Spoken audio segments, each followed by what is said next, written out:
Merci beaucoup. Après 8 ans de Justin Trudeau, tout coûte plus cher.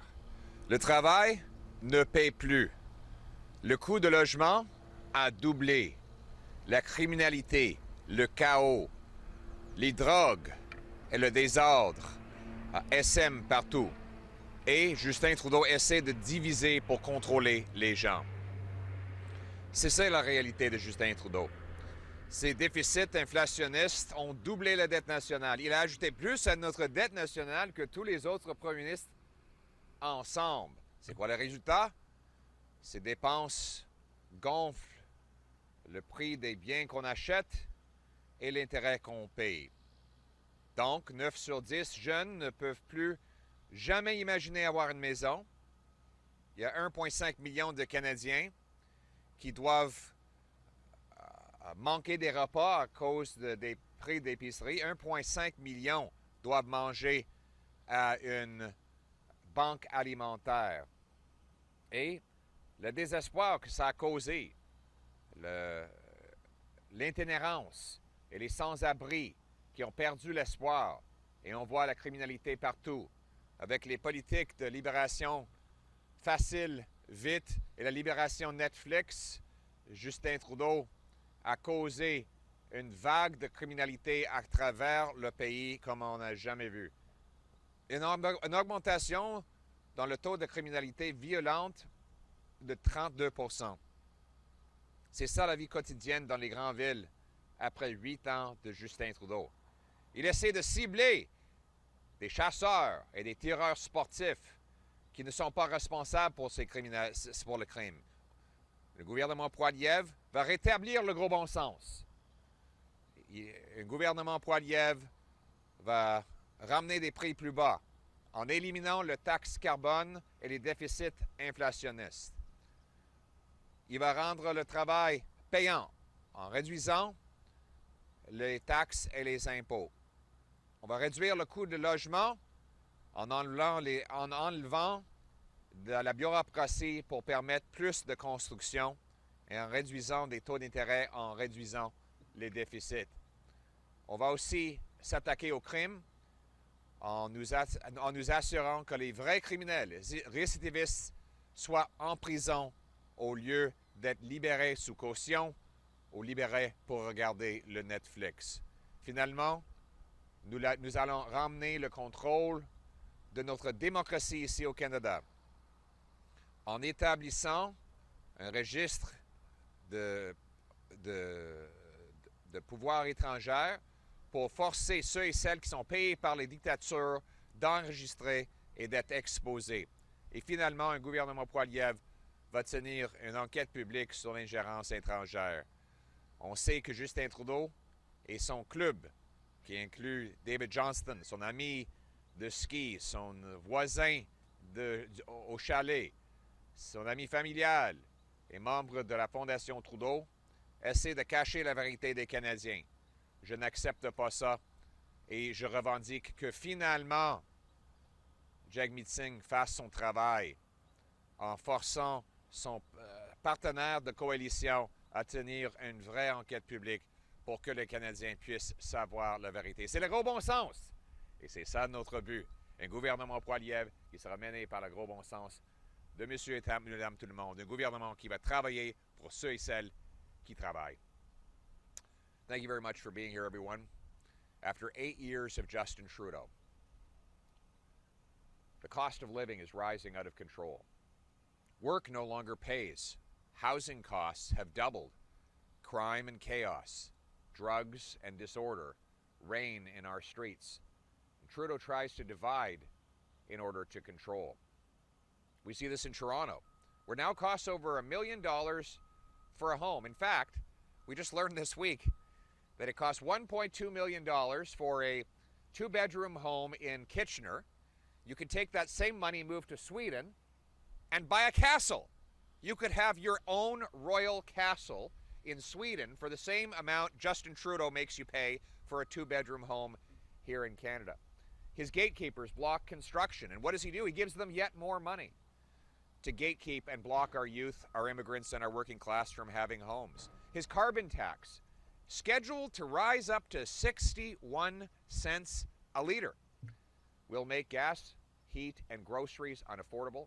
His $500 billion of inflationary deficits have boosted the cost of the things we buy and the interest we pay. And his catch-and-release crime policies have turned our streets into war zones controlled by gangsters and gun smugglers. Enough.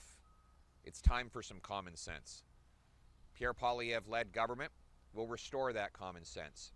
We'll bring home lower prices by axing Trudeau's 61 cent a litre carbon tax and ending his inflationary deficits. We'll make work pay by lowering income taxes so people bring home more of each dollar they earn. We'll remove government gatekeepers so immigrants can work as doctors and nurses and houses can be built that people can afford. We'll sell off 6,000 federal government buildings to turn them into affordable housing for our people. We'll also bring home safety by ending catch and release and bringing jail and not bail for repeat violent offenders. No more Netflix sentences for repeat offenders. And instead of putting billions of dollars into grabbing back lawful firearms from licensed owners, we're going to put that money into bolstering our borders and hiring more police to keep our communities safe. Finally, we will bring home freedom for our people by ending foreign interference in our government. We know that Beijing interfered not once but twice to help Justin Trudeau get elected, and who could blame them? After all, Trudeau says he admires the basic Chinese communist dictatorship. He admires Fidel Castro. He adheres to their ideology, and so they want him in power, and they've helped twice get him elected. He does whatever they want, and they help him stay in power in exchange. They gave $140,000 to the Trudeau Foundation. You know, the Trudeau Foundation, David Johnston's old organization? Well, Trudeau hires him to investigate the interference in the Trudeau Foundation. But David Johnston says, don't worry about that. I had someone look into it and make sure that I'm not in a conflict of interest. And what do you know? That someone is a judge who is also a member of the Trudeau Foundation. This is the tiny club of Trudeau insiders who get rich and powerful by making everyone else poorer and weaker. They're better off, everyone else is worse off. They protect themselves while no one in the government protects Canadians. Well, I will protect Canadians. I will bring home lower prices, bring home powerful paychecks, bring homes people can afford, bring home safety, and bring home freedom to our country with a foreign agent registry to expose those who manipulate our democracy for foreign dictatorships, and by holding a public inquiry to get to the truth about Beijing's interference to help Justin Trudeau. This is our country. This is our home. It's the common sense of the common people united for our common home. Your home, my home, our home. Let's bring it home. Thank you. Okay. We'll now have time for a few questions. Good morning, Mr. Poilievre. Simon Dingley from CBC News, sir. If you're not going to go over Mr. Johnston's report, will you allow your MPs on the National Security and Intelligence Committee to do so? Yes. Okay. Puis-je avoir la même réponse en français? Oui. Okay. Any other words you can add, sir? Look, we know Justin Trudeau has something to hide. It's clear. First, after the election happened, where we knew Beijing interfered, he hired this gentleman named Rosenberg to look into it. Who's Rosenberg? He's a former member of the Trudeau Foundation, which got $140,000 from Beijing. Then there was an outcry because all the intelligence that Trudeau knew about got leaked to the media, showing that Beijing interfered to help him win the election. So he said, okay, I'll hire someone called a special rapporteur. So who does he hire? His ski buddy, his chalet neighbor, his family friend, and of course, member of the Trudeau Foundation. And just to make sure that Mr. Johnston was not in a conflict of interest, they asked yet another person to look into that, who's a member of the Trudeau Foundation. Out of 40 million people in Canada, there's no one outside of the Trudeau Foundation qualified to look into any of this Justin Trudeau foreign interference scandal. This is ridiculous. Let's get back to common sense. I'm going to bring home control of our democracy to the common people in this country. Only a Pierre Poilievre government can do that. Puis-je avoir la même réponse en français, s'il vous plaît? Donc, Justin Trudeau a quelque chose à cacher. C'est sûr, parce qu'après les élections, on savait qu'il y a eu de l'ingérence de Pékin. Justin Trudeau a engagé quelqu'un qui s'appelle Rosenberg, qui est membre de la Fondation Trudeau pour en enquêter. Après ça, il y a eu un grand scandale parce que les services de renseignement ont fuité l'information dont Justin Trudeau était au courant par rapport à l'ingérence. Donc, il a dit, OK, on va engager un autre membre de la Fondation Trudeau. Puis finalement, il cherche un troisième membre de la Fondation Trudeau pour enquêter s'il y a un conflit d'intérêts parmi les autres enquêteurs. Tout le monde que Justin Trudeau choisit pour enquêter l'ingérence de Pékin font partie de la Fondation Trudeau, qui a reçu 140 000 $ de Pékin. Évidemment, Justin Trudeau a un scandale à cacher. Il faut mettre fin à ce scandale en mettant la lumière avec une vraie enquête publique et avec un vrai registre de l'influence étrangère. Merci. Hi, Mr. Poilievre, Dustin Cook with the Globe and Mail. What? It seems to take Prime Minister and other ministers that powers would be more effective at getting to what the government needs.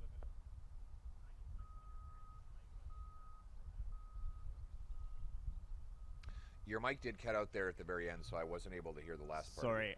Do you think that a judge with subpoena powers would be better to dig into election interference, despite what Mr. Johnston said about potential intelligence being compromised?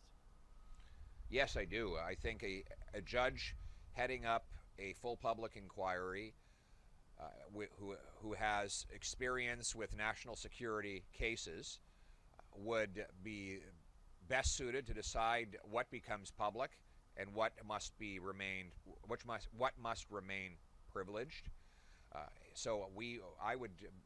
When I'm Prime Minister, I will name a full public inquiry that includes an experienced judge who has the subpoena power to call any and all documents from the government and decide, based on the facts and based on our national interest, what share of that should be public.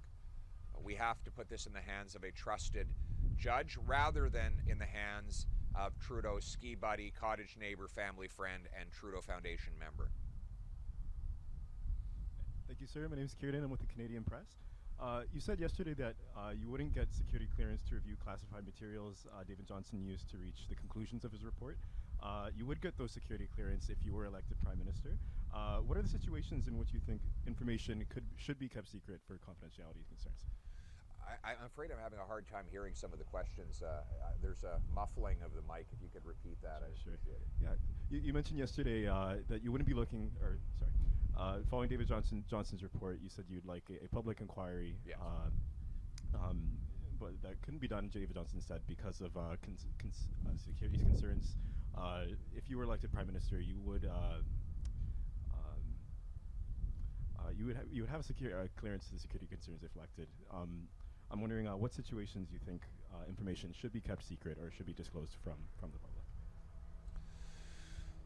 Well, first of all, CSIS itself has said in its briefings to the Prime Minister and to the other members of the government that sunlight is the best disinfectant.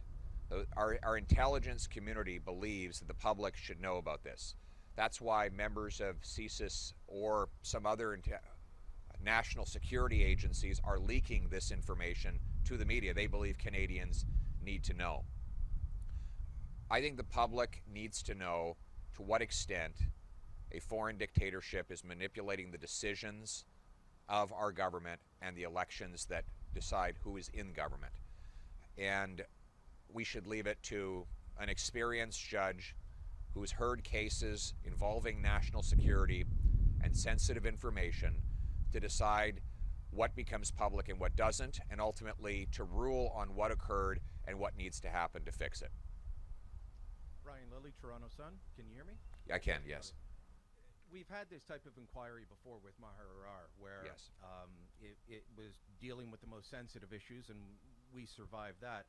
You and the other opposition leaders have all called for a public inquiry still after the Johnston report, but what can you actually do in Parliament to try and force that? Are there tools that you will be looking to use, slow down, boycott of Parliament? What specifically would you look to do when the House resumes?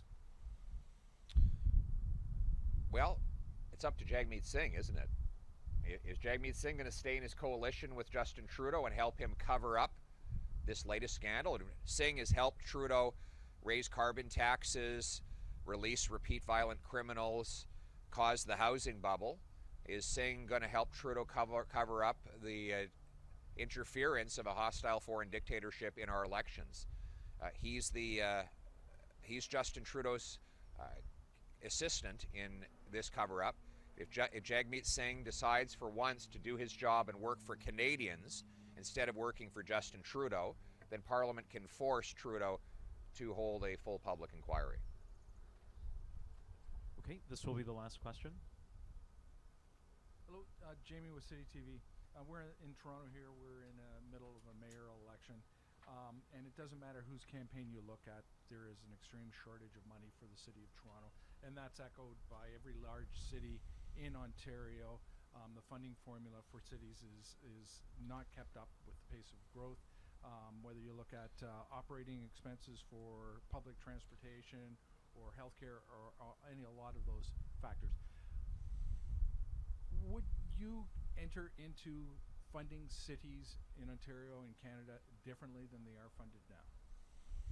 Yes, and I'll tell you how in a moment, but I just want to provide some context. Isn't it incredible that Justin Trudeau has doubled our national debt, added more debt than all previous prime ministers combined, while having every single federal seat in Toronto, and yet the city is still broke?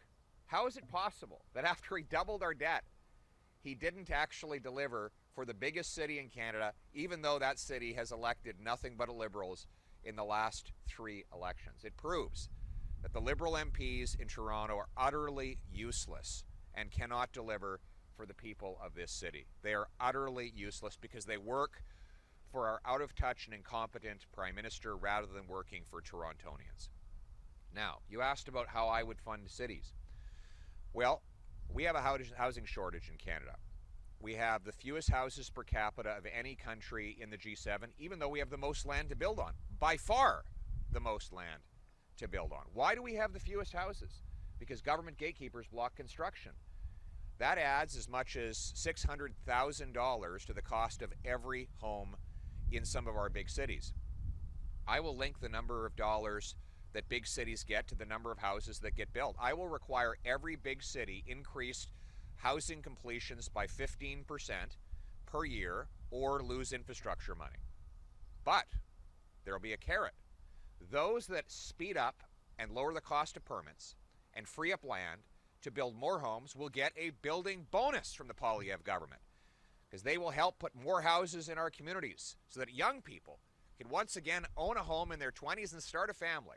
In other words, I'm going to bring homes people can afford by getting the gatekeepers out of the way and letting builders build. Thank you very much. Yes, on transportation. Sorry, I forgot that. On transportation, I'm going to require every federally funded transit station be pre-zoned and pre-permitted for high-density housing and apartments. So we're going to have massive apartments around transit stations and even on top of transit stations. In Hong Kong, why do they make money on their transit system there? It's the only transit system in the world that runs a profit. Why? They build the housing right on top of the stations. They sell off the air rights, and then young people and seniors can get on the elevator, go down to the bottom floor, hop on the train and be at work or at their friend's place in 7 or 8 minutes. We need to pre-approve high-density housing around every single transit station so that our youth and our seniors don't even need to own a car. It's not just about more money, it's about removing the gatekeepers, unleashing construction, and bringing homes that our workers can afford. Thank you very much.